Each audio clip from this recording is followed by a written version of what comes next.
On this episode of the Procedurally Generated Show, Tony fights yet another war, Ethan plays a Final Fantasy game that isn't a Final Fantasy game, and Shannon fights against Lady Ninjas. We talk about the week's biggest news stories and answer your questions.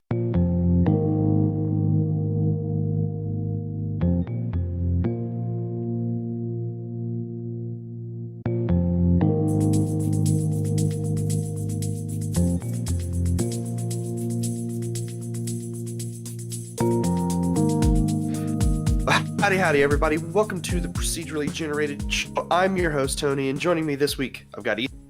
Hey, What's going on, sir? just pre-show hijinks are carrying over, apparently. Man, I hope this internet does not freak out. I just got better internet. This should not be happening. We'll find out. Don't know what the deal is. So, also joining us this week, Ethan, we've got Shannon. No internet is good internet. All internet is bad. Well, that's probably true, unfortunately. I can't argue that.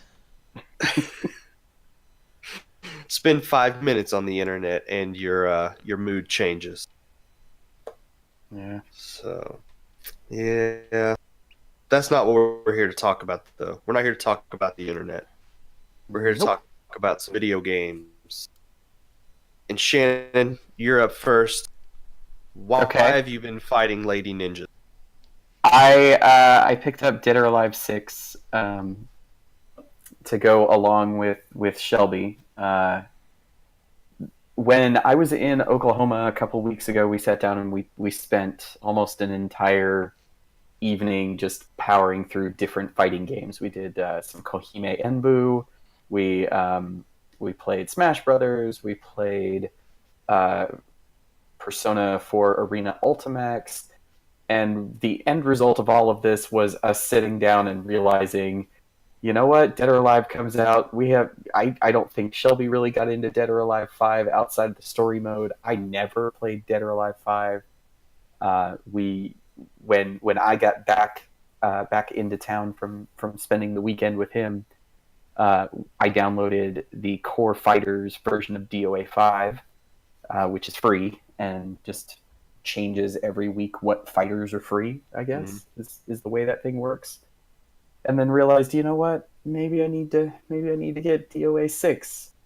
So That's how it starts. Yeah. Just got a little taste of the free game from a couple years ago and realized that, you know what, this rock, paper, scissors mechanic is really good. These 4-way holds are really cool. The destructible stages are pretty amazing. And the story is just absolutely insane, and what fighting game story isn't? So How does that free version handle other characters? Like, if you decide you wanted to get some different characters, can you go to like the store and buy DLC characters? Yeah. Or do you have to buy the full version of the game? So DOA 5, as of right now, if you want it on PS4 or Xbox One, you can get what is called the Core Fighters version of the game for absolutely free. It comes with 4 characters, so it's got Kasumi, Ayane, Ryu, Hayabusa, and the other main dude. I can't remember his name. Oh, man. The other ninja dude. But it comes with those 4 fighters free, completely free. They each have, I think, 2 costumes, so that you can basically have 2 people fighting using the same characters and not looking identical. Yeah. And then of the remaining, I think, 20 characters, it alternates every week. 2 of those 20 remaining characters will be free. Okay. You can also buy the remaining characters piecemeal, and you can get them, I think, for $3 or $4.99 a piece. So they're pretty high. It's a whole lot cheaper to just go, you know what, I'd rather spend $40 on the game and buy the game, which then gives you all of the characters, all of the main outfits, and all of the stages, and the story mode, which is not free in Core Fighters, and I think there's a couple of other modes that would have cost extra money. Like if you were to go through and buy everything, and I'm talking all of the costumes, because all of the characters, all of the music, all of the stages, all of if you went through, it would not surprise me if you end up getting close to $1,000 getting everything for DOA 5. That is crazy. It is insane. They did, I think 6 seasons of DLC for that game, and every single bit of it is just additional outfits. Mm-hmm. And each one of those season passes is close to $90 or $100 a piece for each season, because they're not really discounting the price. It's $3 or $4 a costume. The costumes are about the equivalent of the price of the character to begin with. It's pretty absurd. However, we're not talking about DOA 5. We're talking about DOA 6, the new hotness that just came out on the 1st of March, which is not a complete game. What? It's not a complete game. What are they doing? Is this an EA game? It launched without private matchmaking. You cannot do lobby fights online. The only online mode in this game is ranked fights. That is crazy. The demo for DOA 6 that was a weekend only, basically like a weekend only beta last weekend, it showed, like when you went into online from the main menu, it showed lobby matchmaking or ranked matchmaking. Now, in the final version of the game, there is no lobby matchmaking. It's just not there. Oh my gosh. Apparently, 2 days before the game launched, Koei Tecmo announced through some method. I mean, they sure as heck didn't tell people who pre-ordered the game, but it must have been, because I saw it on Reddit after I picked up the game and realized, okay, Shelby and I can't play together. This really stinks. Let me figure out what happened. I see on Reddit that 2 days prior to the game coming out, Koei Tecmo went online and said, lobby matchmaking won't be ready until mid to late March. And it's like, okay, so why didn't you guys just delay the game a month? Yeah. So Sadness. I don't understand why companies think it's okay to just release products that aren't finished. It's not. It's really, really upsetting. Because I'm sitting here, the whole purpose behind a lot of this was Shelby and I had a lot of fun, and let's play the new cool game, and let's get it together and play together on launch weekend, and we couldn't do it. I don't get that, because a month after a game's release nowadays, you can typically get the game for about $15 to $20 less than it was on launch day. And that's true regardless of the game. Even most Nintendo titles, Newegg will be doing something a month after because they're trying to sell down their stock from what they had originally purchased for a launch window buzz. Yeah. So had I known that, I probably would have waited until April to pick it up. But I don't know. Other than that, I do have some really positive stuff to say about the game. This is good. most certainly the prettiest version of Dead or Alive I have ever played. I am playing it on the Xbox One X on my 4K HDR television, and it looks amazing. I don't remember them ever doing things with DOA in the past where you would be able to notice when characters are sweating, or be able to see like dirt, like when you kick somebody into the dirt, how their face just gets filthy, or you see the dirt get in the wrinkles of their elbows while they're fighting. Like yeah, that's a really cool detail that just looks amazing. The tutorial system is also really, really nice in this game. It pops up as you're going through story mode.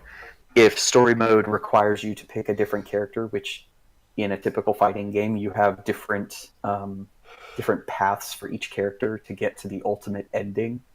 So when you pick a different fighter, you can just hit a button from the story menu screen to pop you into character specific tutorials, because every character plays a little bit different. That's part of any fighting game. But if a character has a specific stance, or like Ayane, who has a whole different move set based on when her back is facing the opponent, it's a good way to kind of brush yourself up on it before you jump into playing with that character. That's nice. Yeah, they do the same thing for. They added a new mode, because in addition to things like time attack and survival and arcade mode, they have something new called DOA quests, which is basically you play these fights with objectives like score a combo that does at least 10 hits, or do a ground attack, or hit a dodging or sidestepping opponent 3 times, and the AI of the character you're fighting will set you up for these scenarios to happen for you to accomplish the quests for each one of the missions.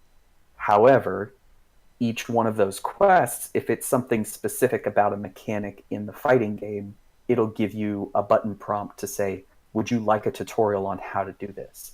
So you and without having to go into the tutorial screen and learn how to do it and sift through a menu, you push a button, it loads you into the tutorial area, and it's already got you on that instructional video and the button prompts to teach you how to do it successfully before dumping you right back into the quest. So I have found myself so far this weekend learning the fighting system a whole lot better doing this than spending 3 hours going through a lengthy tutorial learning combos that I'll never remember or never find a practical use for. I like this a whole lot better. Well, it does sound like the game has improved quite a bit over the last version. Yep. Now, if they could just get their pricing situation taken care of. Yeah, there's already a $93 season pass for DOA 6, and that's just covering content releasing from March to June. So, you know, there's going to be more. Yeah, there'll be a season pass 2 that goes from July to October, and then a season 3 from November to January, or so. It's not going to surprise me in any way, shape, or form what's going to end up coming out of this, but I'm not in it for the crazy lack of clothing or the nonsense that comes out of this particular series. So yeah, I'm not a volleyball fan, if you get what I'm saying. So. I think I understand. Okay. But yeah, Dead or Alive 6, good fighting game, needs some lobby matchmaking. So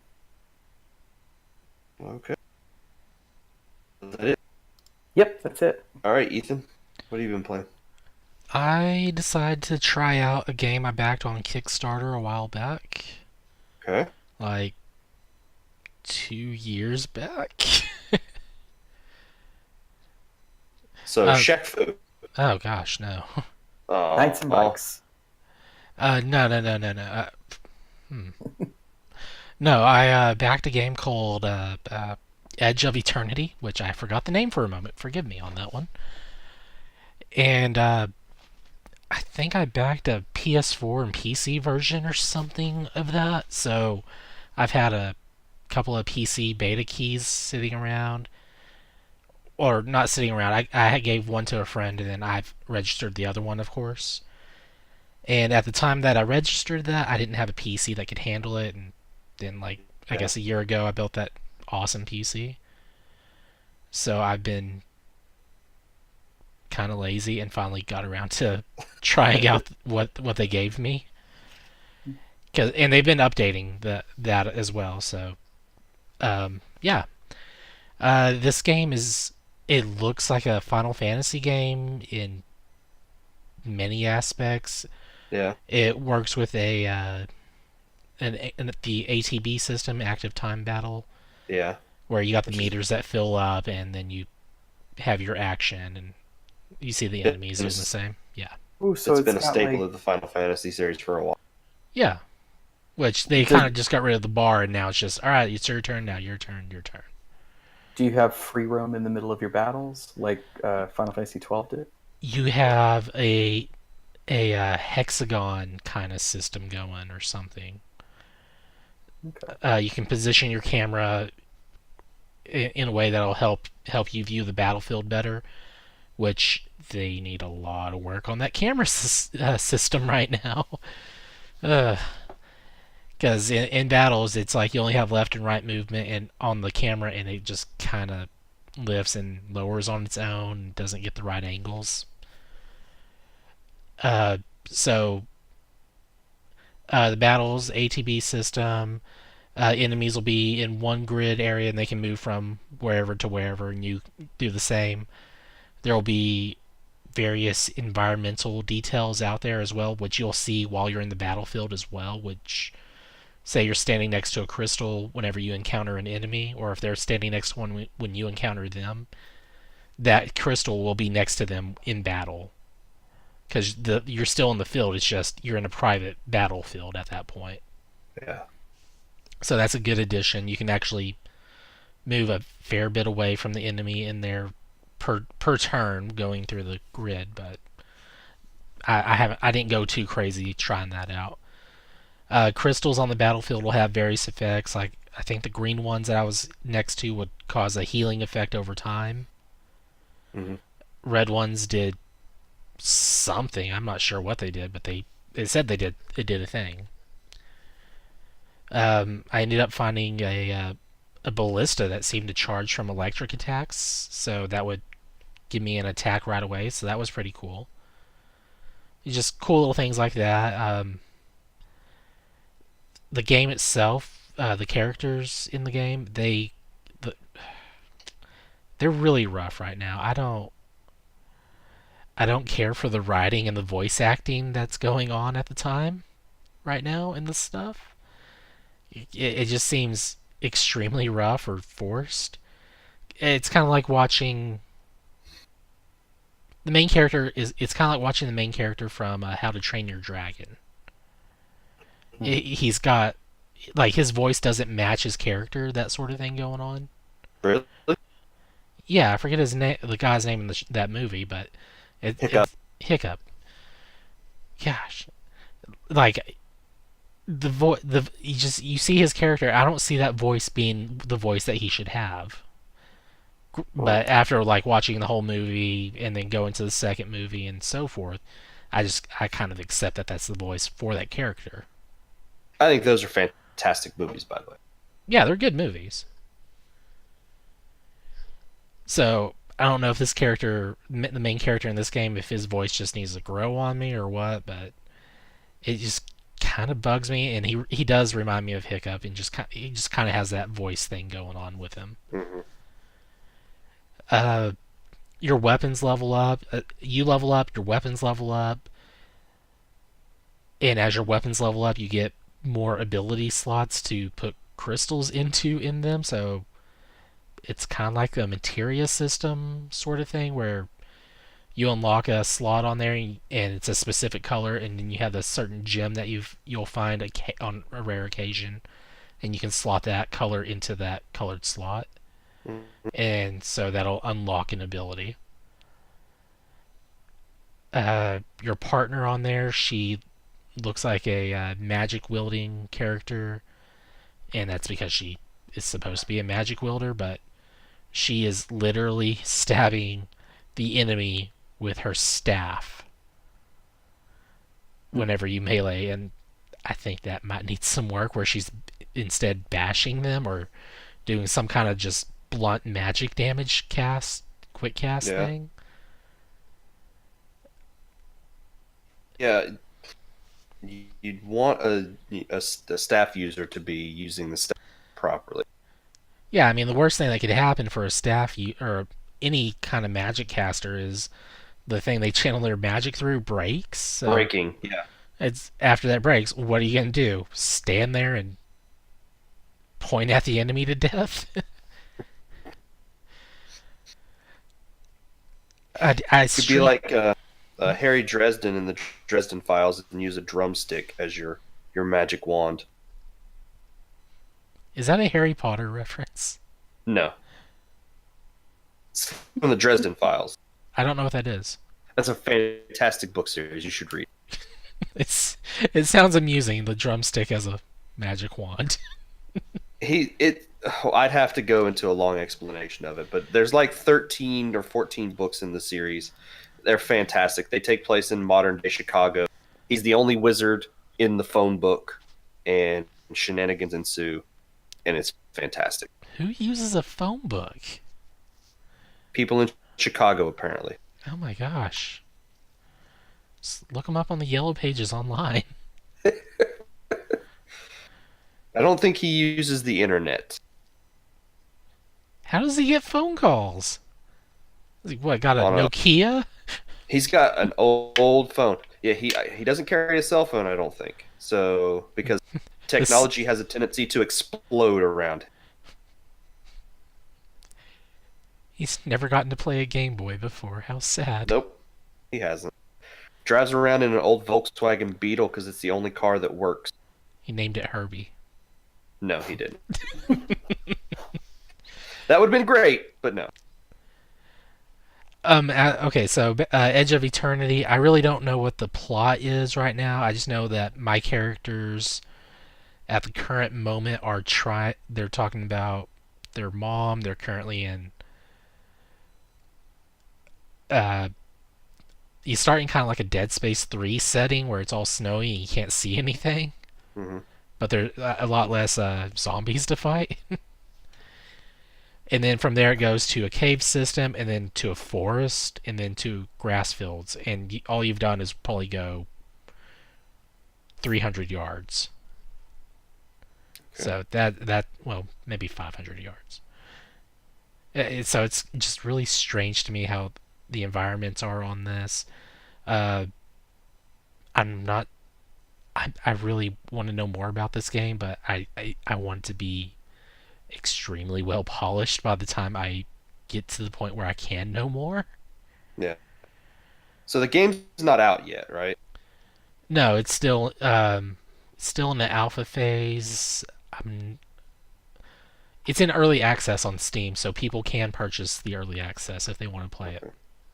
But in reality, there's probably still quite a ways to go before this game would come out, so there's time to make changes and do some tweaking. According to the Kickstarter page, the estimated delivery date was December 2016. Oh, wow. Yeah, it's missed its launch date. Oh, yeah, just a little bit. I guess they had a playable version out by that time. I have no idea. Anyway, Edge of Eternity. It's by Midgard Studios. Midgard. So it's made by Cloud Strife. Yeah, there you go. Okay. And that's why it's been taking so long to get out, because Square Enix is working on the game. Even the title for the game looks like a Final Fantasy title. Yeah. I think I've seen some artwork for that in the past. I may have mentioned it, and you probably looked it up after I mentioned it. I think so. Several years ago when we still had Nintendo Oki. Yeah. Anyway, I will not bore you with a game I don't know that much about other than I paid money to have it made. And it still hasn't been made. It's still being made. Okay, there you go. As with all Kickstarter projects. That's probably a better way to phrase that. Yeah, maybe one of these days we'll get Mighty Number 9 finished. Yeah, right. It's called Mega Man 11. I didn't even get that game. I haven't played that yet either. Shannon, did you... Come on, man. Did you play it? No. We're 0 for 3 on that. We're horrible people. There you go. Mega Man is a terrible game. That's what that tells you. Uh-huh. Makes Steve come after me for that one now. Great. Ooh. Sorry. I don't want physical harm to happen to anybody on this show. What have you been playing, Tony? Let's see. Stop me if you've heard this before. Warframe. No, I have not. I have not actually played any Warframe. Shame on you. I turned it on like 2 or 3 times to get my login bonus, but I didn't actually play after I turned it on. But they have that new event going on. I know. 2 updates just happened to the Switch version of the game this week. They got the second part of Fortuna, and then another update happened, but I don't remember what it's called. I don't know, but it looked creepy. So I'll have to look that up. I'm sure I probably got an email about it somewhere. But no, I've been playing a first-person shooter, not Warframe, another Okay. first-person shooter. All right. You have guns. They're tanks. German. You've been playing Call of Indiana Duty? Jones, the shoot 'em up. Man, I wish I'd been playing a good Indiana Jones game, but no. Shannon, you are right. I have been playing Call of Duty. Like Call of Duty 2? No, Call of Duty World War II. Okay. The good one. Which, Call of Duty 2 was set during World War II. No, this is the one that came out a couple years ago, or a little over a year ago, 2017, where they took a break from all the modern warfare and the future modern warfare and went to past modern warfare. They went back to the roots. Yes. Okay, I remember because every system was coming out in some weird Army Green variant. Like they had an Army Green PS4 and stuff. Yeah. Yeah. So Call of Duty World War II, which this was done by Sledgehammer. Sledgehammer was developer of this one. And they played up that going back to their roots thing during the marketing stuff. Getting the squad back together, that was a big commercial push for them. I've been enjoying the heck out of this game. I love Call of Duty specifically, I like the older stuff more where they did the World War II stuff up through, I think Modern Warfare 1 was the last time I really played a Call of Duty game heavily when it first came out. After that, it was kind of, I'll wait a couple years and then pick up the game when it's dirt cheap. Well, I did that again this week with World War II because I got it on sale. I think it was $20 on PSN. And I've been wanting to play a Call of Duty game. In the news, we'll find out there's another Call of Duty game coming out that I wanted to play. All right. But yes, so this one goes back to World War II. It starts off with the Normandy landings. You are playing as a member of the 1st Infantry Division, I believe, which were the stars of another Call of Duty game in the past, Big Red 1,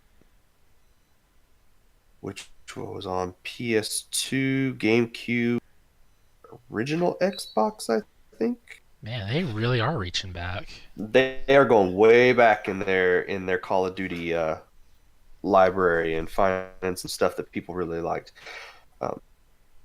Really, like in the past with most Call of Duty games, I don't care about the multiplayer. That's not what I play Call of Duty for. I'm one of the few people that actually plays Call of Duty for the story and the single-player story mode. And that's what I was really interested in here, and I thought for $20, that's well worth it.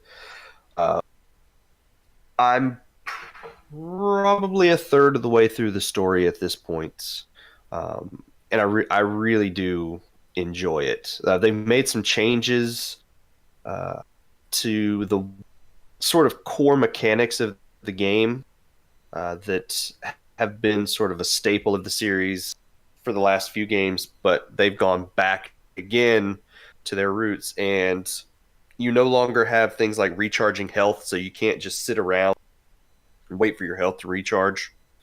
You actually have to find health packs in the environment, or ammo dumps in the environment.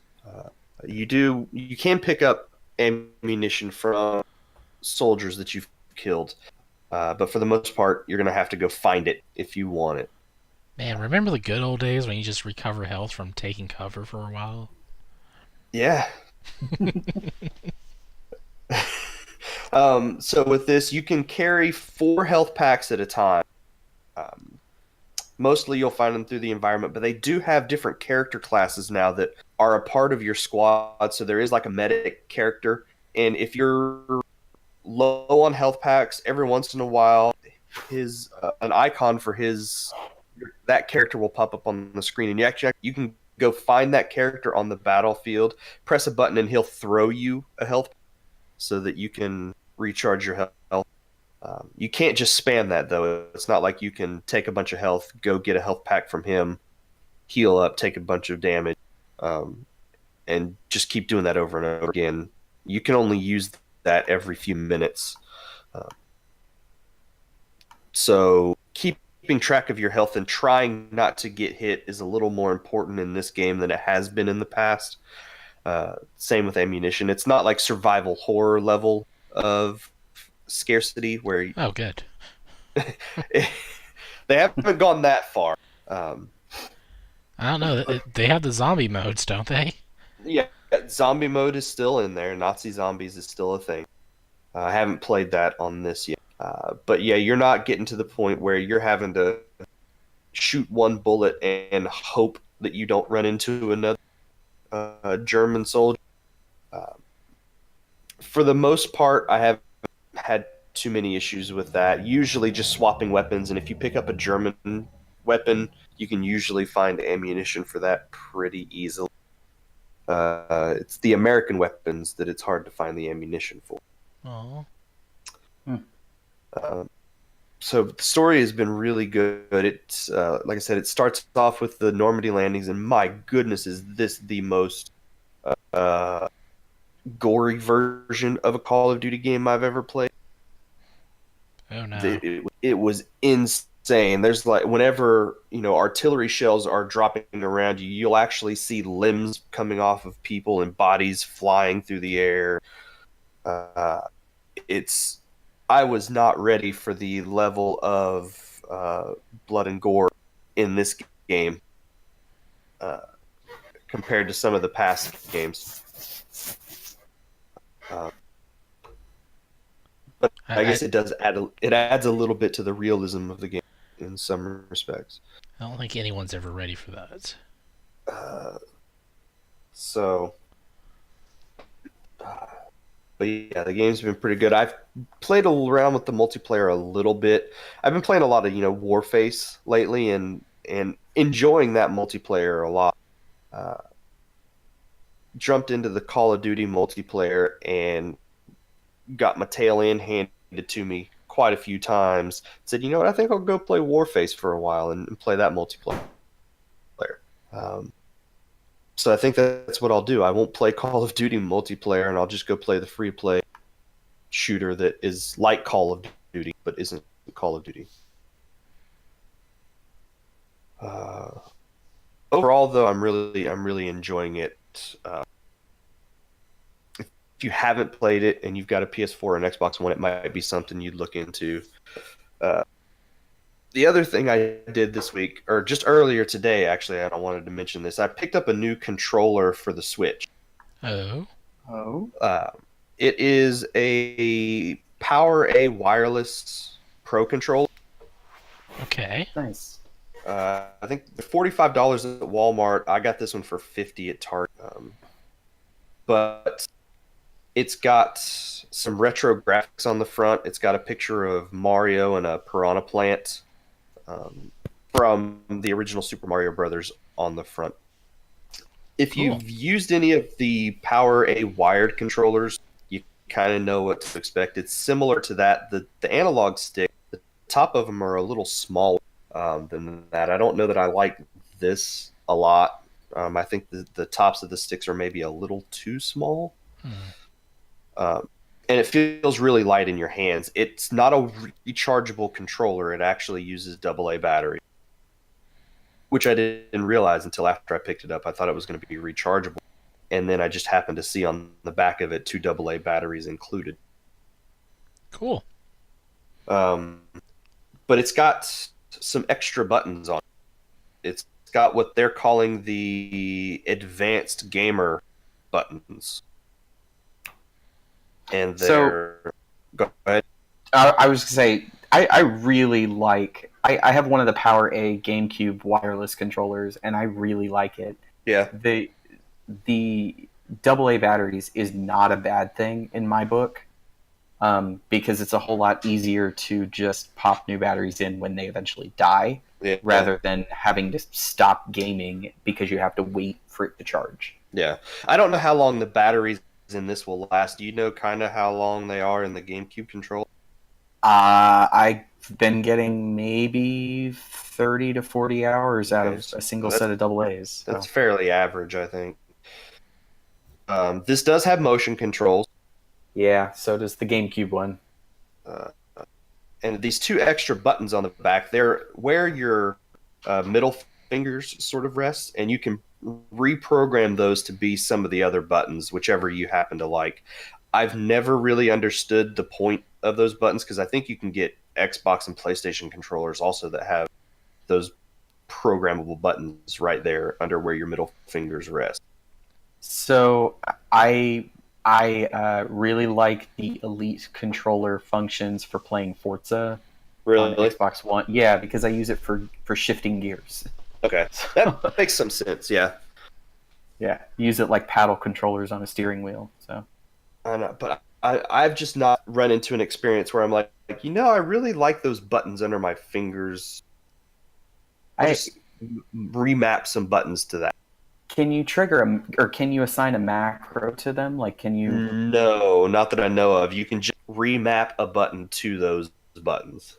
Or maybe put that button on a turbo function or something like. That's the kind of stuff that I wish the Elite controller did. Like, I think that would be like, could this be my quarter circle forward button? Could this be my quarter circle back button? Yeah, Those kind of things would be really cool. This it doesn't get that in depth on this controller. It just says press the programming button, hit the button you want to remap, and then hit the button you want to map it to. Gotcha. Okay, so it's not like a piece of software on the Switch. It's something internal that is remapping that button. Yeah. Gotcha. Yeah. Okay. Other than that, it feels really good in my hands. I played some Mario with it earlier. The D-pad's really nice. It feels pretty solid. It's not squishy. I haven't run into any issues yet where I'm hitting, multiple buttons at the same time inadvertently or anything like that. Like most controllers for the Switch, the only thing I really wish it had was analog triggers, which you just don't have on the Switch. Right. But overall, I think it's going to be a nice controller. And really, I just wanted a wireless controller, and I didn't want to spend $70 on an official Nintendo, Pro controller. Mm-hmm. And I've seen 4 or 5 different designs for this one. It's got everything that you would need except for amiibo functionality. It's the only thing it's missing. So it has Rumble? It has Rumble. It's not HD Rumble, but it does have Rumble. That's cool because the GameCube one did not. So, but for $45 or $50, it's not a bad controller. It's a pretty good replacement if you're wanting a different controller. But really, I just wanted a wireless controller because I have 3 or 4 of the wired Power A Pro controllers now. And people get yelled at a lot for having wires drug across the living room floor, especially if we've got 3 or 4 of those 3 of those controllers plugged in, and there's just 3 huge wires sticking out of the Switch. You're just trying to keep it retro, man. So one other great controller I would highly recommend is the 8-bit DOE SNES 30 Pro. It's their super Nintendo Bluetooth controller that has the analog sticks on it. Does it have 4 shoulder buttons on it? It does. It's got 4 shoulder buttons, and it has I think a star and a square button, which basically replicate home and share. Mm-hmm. So it does a really good job at filling the like when you play indie retro games like Celeste or Iconoclasts or Battleship Brigade. Those are the games that I grab that for because I like having that old school D-pad. So. Yeah.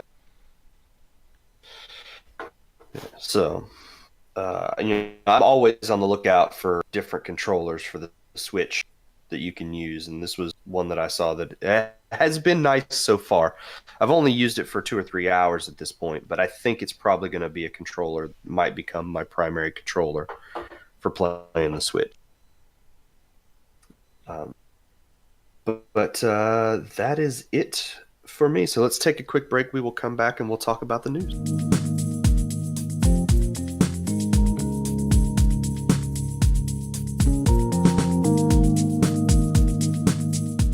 All right, so news this week. As I alluded to earlier, there's a new not a new Call of Duty game, but another Call of Duty game coming out on the PS4, and that is courtesy of PlayStation Plus this month. The games for that were announced. This is the first month that you are not getting PS3 and Vita games. Boo. I'm sorry, Shannon. It is just PS4 games, and the two games this month that have been announced are The Witness by Jonathan Blow and Call of Duty Modern Warfare Remastered. Whoa! So Warfare Remastered wasn't that originally only if you bought like the most recent Call of Duty? It was a bundle package item only. It was part of like a DLC package for that. But it costs like $50 by itself or something weird. Yeah, you could get it by itself eventually, but originally it was just a pack-in for one of the previous Call of Duty games. I don't remember which one. Okay, well that's not too bad. Call of Duty's cool, and for them to put a full Call of Duty game on there, that's not bad. But it's still incredibly disappointing because where is the value in Plus anymore? Oh, it's with Call of Duty. That's what.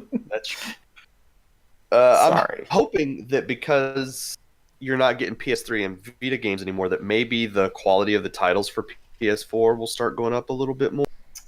Okay, that is a good point because when Plus first launched games with Plus, they had like full launch day games because I mean that's how I got King of Fighters 13, I think. The week the game launched, it was a Plus game. Rocket League was also a Plus game when it launched. Yeah. Okay. If we can go back to that standard, maybe. And I've actually been wanting to replay Call of Duty 4 recently, so this is the perfect time to do that. It's probably my favorite Call of Duty game. As much as I like the World War II game, Call of Duty 4 was just head and shoulders above most of the shooters that were out at the time. So this is a good time to go back and replay that because I haven't played that in a long time.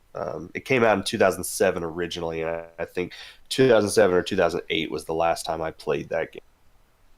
And so it's the perfect time to revisit that. And games with gold this month are getting 4 games. Metal Gear Rising Revengeance. Yeah. Starting the show with the showstopper there.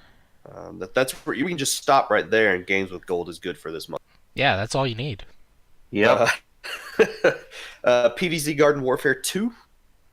PvZ. Plants vs. Zombies. Plants vs. Zombies.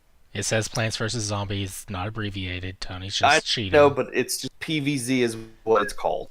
So that's a good game if you like multiplayer shooters. I actually had a lot of fun with that at one point playing that game. Adventure Time Pirates of the Enchiridion. So this is cool. I'm looking forward to playing this. I think this will be a win with Travis in the house. So. And then lastly, Star Wars Republic Commando. Yeah, I've only played a short bit of that on PC in college. I don't think I've ever played that one. I've tried to That's a install. LucasArts. It is very much a first-person shooter. You'd probably enjoy it, Tony, since you're on a COD kick lately. Yeah. I almost picked up Battlefront 2 because it's like $7 on PlayStation Network on PSN right now. New or original? The newer one. Hmm. So, and I just re-upped my Plus subscription because I finally bought Monster Hunter, and then Oh somebody yeah. said you don't need Plus to play, Well, too bad. You have it. but I have Plus now, and Monster Hunter. So, Okay, I might come back to play with you. That's yeah. yeah, Ethan and I tried to play a little bit the other day, and I hadn't gotten far enough in it to really get a chance to play multiplayer. I think we did like one, maybe two things with him, I and that think was we it. did 2 quick missions, 2 quick quests. But for the most part, I was like, what am I supposed to do? I can't play any of this stuff. And it wouldn't let us join because I hadn't watched the specific cutscene, and it was a mess. So I need to play a little bit of that this week so I can get past all that stuff and just play multiplayer. Hey, we captured a Rathalos for you. That's true, you did, and I am very grateful. Was not the objective. Caught that. Also caught a great Jagras just because it happened to be there and I was the only one there. Yeah, I got a lot of loot out of that mission. That was a great mission for you. That was fantastic. There are some nice things now that I do really like the wish list. You can put something on your wish list and it'll tell you, hey, you got all the stuff to make this now. So that's nice. Yeah. So that's Games with Gold, PlayStation Plus, some good titles there if you're looking for some free games to add to your library if you're a Gold or Plus subscriber. Evo announced their lineup of fighting games this week, and it includes Under Night in Birth, which I have never heard of. No clue what that is. It would be. We don't have time to explain it right now. Okay. No, just keep moving. Smash Brothers Ultimate, Dragon Ball Fighter Z. Is it Fighter Z or Fighters? I don't know how to pronounce it. Okay. Blaze Blue Cross Tag Battle, Tekken 7, Street Fighter 5 Arcade, Soul Calibur 6, Mortal Kombat 11, and Samurai Showdown. Yeah. Apparently, some people are mad because they picked the wrong Smash Brothers game.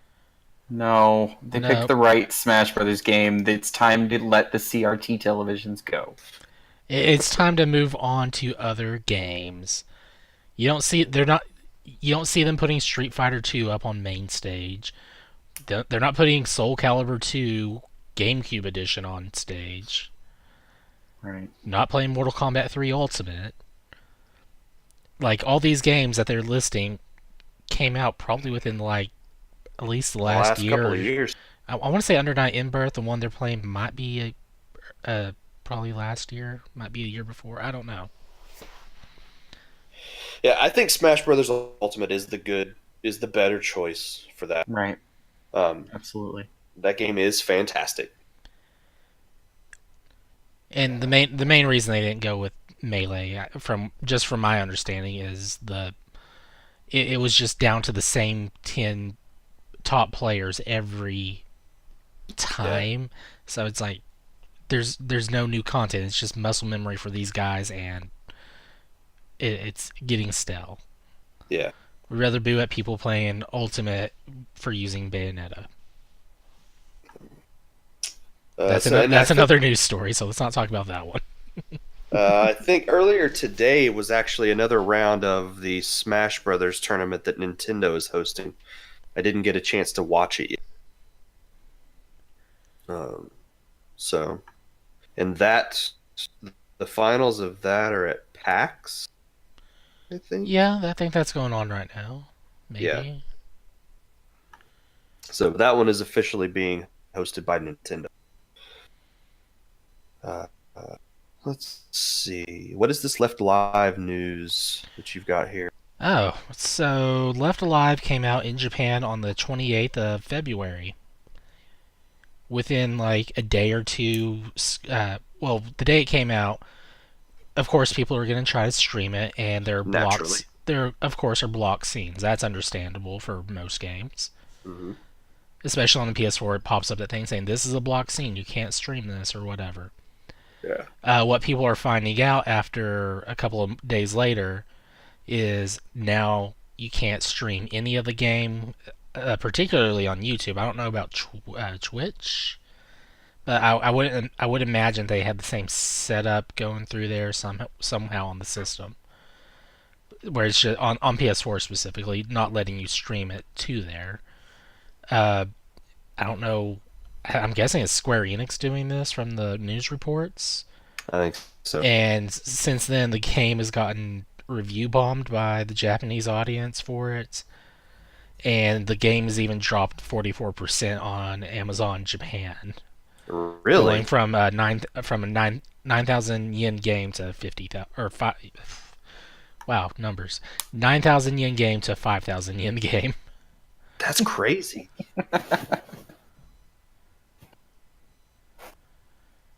So, yeah, a game that came out 3 days ago as of this recording, dropping that massive amount just from review bombs and poor judgment from the company. Mm-hmm. Wow, that's crazy to see. There's also a few other problems that were reported, but I'm not mentioning that just because I'm not sure if that's something else.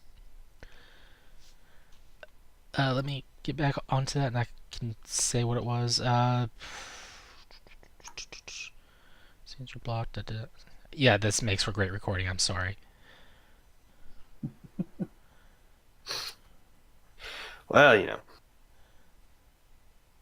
Sorry, I was looking up there stuff was. for the next news story. Difficulty ranges from difficulty to poor design, issues with controls, character motions, and graphics. So that's also affecting the reviews. So that's definitely not looking good for the spiritual successor to the what's that series, that Front Mission, Mm-hmm. and for a Square Enix quality game, not good.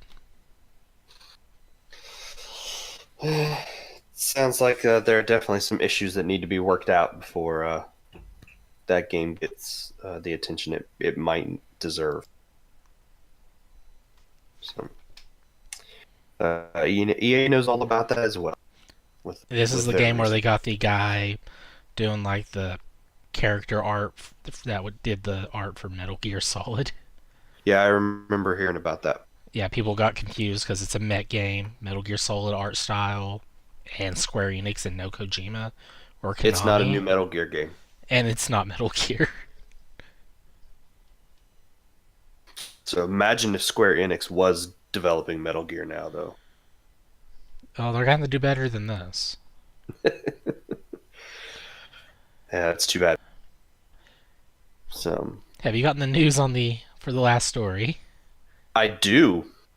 Awesome. A little bit of excitement, I guess you could say, this week. Nintendo announced a new Direct, and then it happened.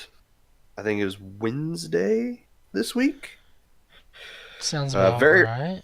Very early in the morning here. It was 8 o'clock Central Time. I was getting to work that time. It was Wednesday morning because I missed it. I was still asleep. Oh, lucky you, getting to sleep in. So Wednesdays are my day off. So I was busy working when it all aired. sorry, I was asleep while Pokemon was being announced. But yeah, it's a new Direct. We're counting on you, Tony. You let us down. Nintendo announced a new Direct. We got 7 minutes of information on the newest Pokemon game. So basically, they had time to tell us, "Hey, we're making Pokemon. Here's the name. It's gonna come out later this year. Peace out." That's what we got. Yep. Pokemon Sword and Pokemon Shield were announced this week. I just love your quick version of how it happened. I mean, that's really what happened. Did Lang have it down just right? Yeah, he pretty much predicted it to perfection. So, but yes, Pokemon Sword, Pokemon Shield, they are the new Gen 8 release of Pokemon that will be out later this year. They take place in what is being called the Galar region. I don't know if that's a new region or if that's been seen before. I would assume it's new. New. Based on sort of an England, sort of new, not New England, but England, the UK, that sort of thing. I get quite like a watercolor sort of vibe from the visuals that they showed off. I don't know. I'll give you that. Yeah. I think it looks really nice. Like the environments and stuff look really good. I know I saw a lot of reaction uh, on the internet this week to people saying that it doesn't look as good as it maybe should for being the first big HD game in the Pokemon series. I It mean, looked. it's hard to compete with Pokemon Let's Go. I don't think those games look bad, man. They I, look I, pretty I wasn't joking. okay. They look. I think they look all right. Uh, they showed off the new starters. Of course, they're grass, fire, and water because that's all you get with Pokemon. Hmm. The grass starter is Grookey. He is a little monkey. That's how you say that? Yeah, Grookey. Okay, I have no idea how these names are pronounced. The fire starter is a rabbit named Score Bunny. And the water starter is what I said was like a cross between a chameleon and something else. I And a don't remember exactly Mudkip. how it is. It's what they're calling a water lizard, and his name is Sobble, Aw. who is the best starter. Hashtag Team Sobble. That's me. I always choose the water starter, though. Always. I don't know. All three of these just kind of meh. I'm down for Score Bunny. I think he's gonna be the premier choice. I'd be afraid to have Score Bunny following me around because he leaves fire in his footprints everywhere he goes. Which means he's the best. Nobody's Uh, gonna mess with you if he's your starter. Sobble You're not can following go him around, he's invisible. following you. Invisible, man. You cannot see this Pokemon, so he could just sneak up on you and attack you from behind. Sobble is the best. Sobble is the best. Random battles are back. They did Yay. show that. Yay. So you will be walking through the grass and then all of a sudden get attacked by wild Pokemon that you then battle before you catch. So I think a lot of people were happy about that. I kind of wish they would have kept the Pokemon visible, but still allowed you to do the random, not the random battles, but battles with wild Pokemon. Uh, that's something I've really gotten used to with games over the last few years, where even games like Dragon Quest are getting rid of random battles and allowing you to see the enemies on screen. I think that gives you a sort of a chance to kind of make the game as easy or as difficult as you want it to be based on when and where you fight other characters. So I would rather they have like a toggle option or something for that. where you can have the choice of having Or maybe the like you enemies visible on screen. have to have like a certain potion so you're more aware of your surroundings and you can see what they are. Yeah. Something that will wear off after a while at least. That way it's not overbearing. Yeah. I think gyms are back as well. Those were something that were missing from Sun and Moon. So they kind of had them. I mean, Yeah. yeah, they did sort of have them, but they weren't called gyms. They were called something else. So, what were you going to say, Shannon? I was gonna say I didn't have a problem with the island challenges even in the slightest. I thought it was a nice departure. I also really like the art style that they're using for this Switch line of games. I think it looks very good. Yeah. I I wish I'm with Ethan. I think that it should be a toggle switch where you get to choose whether you want random battles or whether you want the Pokemon Go style, just throw a Pokeball.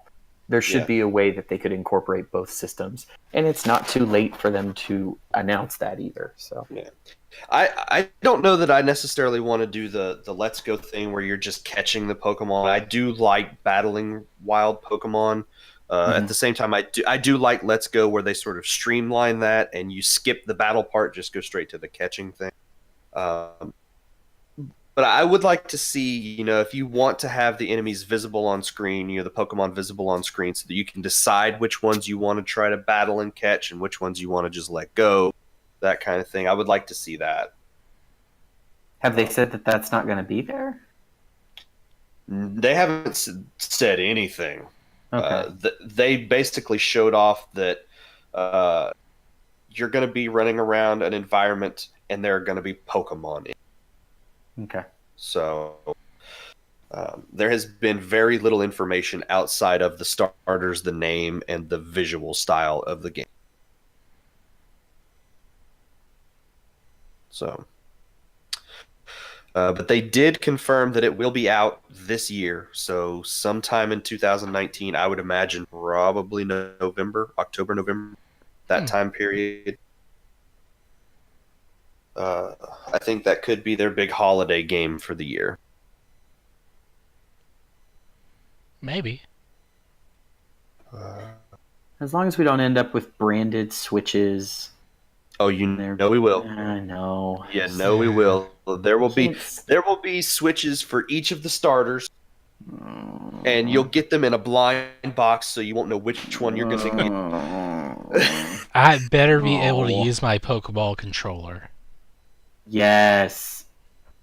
Yes, thank you. I didn't even think about that.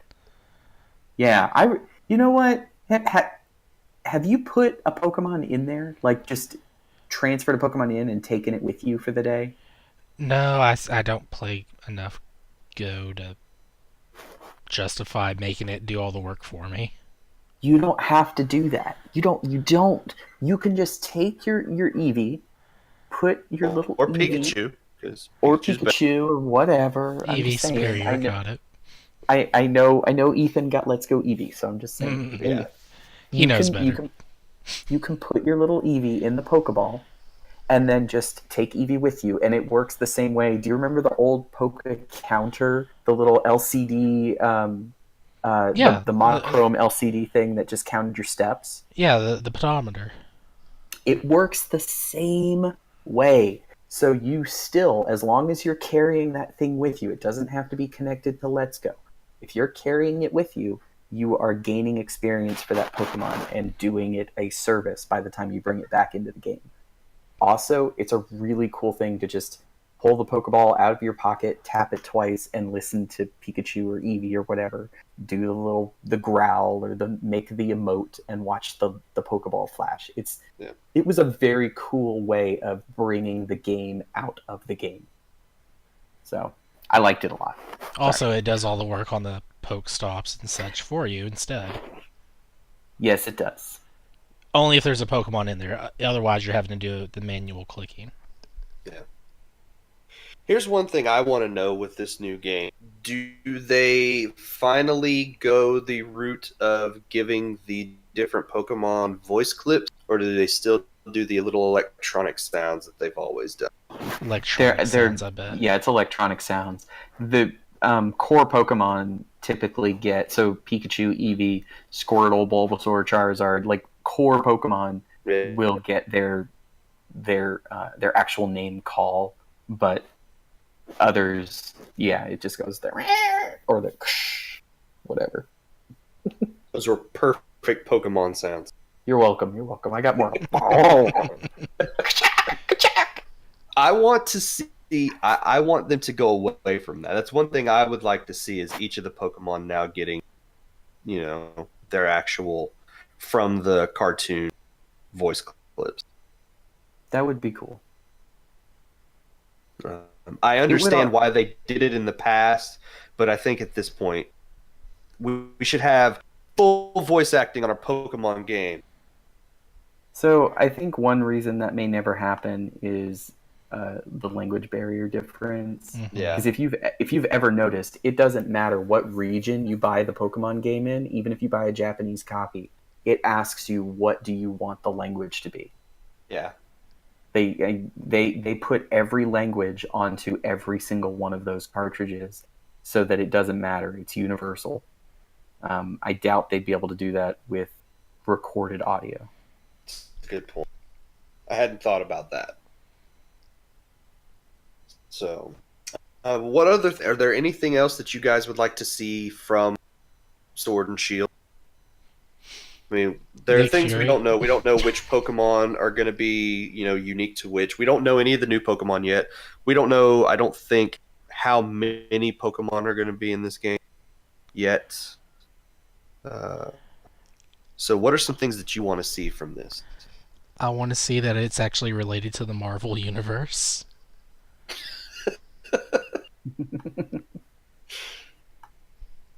You've been watching too much YouTube, man. Well, I knew there was a Shield, everyone knows about Shield. I knew there was a Sword unit. Yeah, Pokemon Agents of Shield. I'd watch it. Now after our conversation earlier this week, I just want to see Deadpool in a Pikachu costume. Deadpool's got to be wearing a yellow and black themed version of his suit. What about you, Shannon? I think there's a Funko Pop of that. I think I'd be doing Lang a disservice if I didn't mention the desperate lack of a Gen 4 remake, but, I don't know. I'm okay with Pokemon kind of doing whatever they want to do because they have yet to strike out in my book. There's been some underwhelming games in the past, but overall they have a system and it works well every time they do it. So yeah, you know what? I take that back.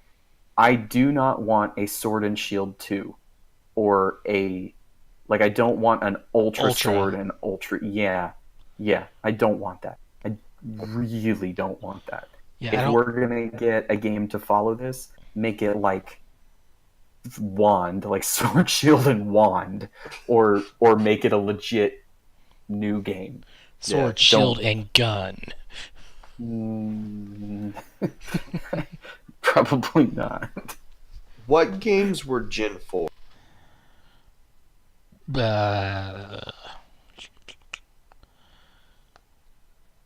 Oh my gosh. I know Platinum. If I hadn't asked you, you'd know. Sounds like oh my gosh, what is wrong with my head? Diamond and Pearl. Thank you. Yeah. So gosh, where did I go for that? If Nintendo's going to do this, sort of back and forth now with the Let's Go series, what if the next Let's Go game is Diamond and Pearl? I wouldn't necessarily be too opposed to that. However, I know others may have a different opinion. So, I don't know. I say nothing. We'll wait for an email from a certain person. So, yeah, we know that's going to come now because I've mentioned it. But speaking of email, we don't have any listener feedback again this week. So, send us those emails. We like to answer your questions, talk about the things that you've got going on. You can send those to podcast@procegent.com. That's procegent.com. Emails go to the front of the line. Voicemails go to the front of the line. Send us. I have no idea what you have now. We don't want giant swords, Ethan, in Pokemon. Oh.